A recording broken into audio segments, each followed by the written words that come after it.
Hi hope నానా, say hi, say hi.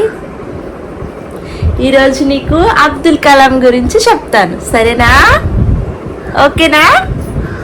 Okay, high ఫై, high ఫై. మరంట అబ్దుల్ కలాం అని ఒక ఆయన ఉన్నాడంట. ఆయనంట చాలా పేద కుటుంబంలో పుట్టాడంట. బాగా కష్టపడి చదువుకున్నాడంట. వింటున్నావా? చూడు. మరంట అబ్దుల్ కలాం అంటే చాలా బాగా కష్టపడి చదువుకున్నాడంట. చిన్నప్పటి నుంచి వాళ్ళ అమ్మ నాన్నకి హెల్ప్ చేసేవాడంట. బాగా చదువుకొని మంచి మంచి ఉద్యోగాలు చేశాడంట. సైంటిస్ట్గా కూడా వర్క్ చేశారంట.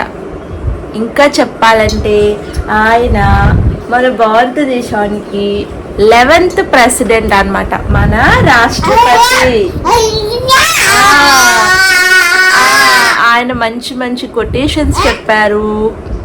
అలాగే స్టూడెంట్స్తో ఎక్కువగా ఇంటరాక్ట్ అయ్యేవాళ్ళు అన్నమాట. ఆయన ఏం చెప్పాడంటే, కలలు కనండి, వాటిని సాకారం చేసుకోవడానికి కష్టపడండి అని చెప్పాడు. నీకులాగా డాన్స్ ఇవ్వలేదు, తప్పు కదా, ఇలా చేయకూడదమ్మా, తప్పమ్మా. ఇటు చూడు, ఇటు చూడు, ఒకసారి ఇటు చూడు, ఒకసారి ఇటు చూడు. ఓ సరే, కట్ చేస్తున్నా, కట్ చేసేనా? హాయ్ చెప్పు, అక్కడ హాయ్ చెప్పు, హాయ్ చెప్పు. అబ్దుల్ కలాం అంటే 11th ప్రెసిడెంట్ అంట మన ఇండియాకి. సో ఆయన ఏం చెప్పాడంటే, dream is not you see while you are in sleep, it is not does not let you sleep.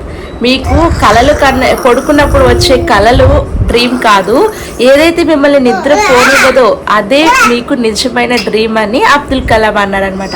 So ఆయన అన్న మాట ఏంటంటే, కలలు కనండి, ఆ కలల్ని సాకారం చేసుకోవడానికి కష్టపడండి.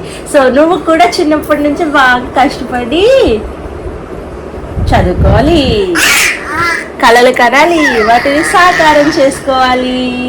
With God grace. Say amen, amen. Hallelujah please. చెప్పు హల్లెలూయా.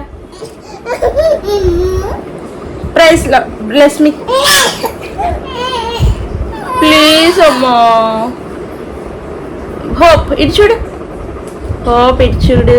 బ్లెస్ మీ, బ్లెస్ మీ, గాడ్ బ్లెస్ మీ, గాడ్ బ్లెస్ మీ. సరే సరే, బాయ్ చెప్పు, పోనీ బాయ్ చెప్పు, సే బాయ్.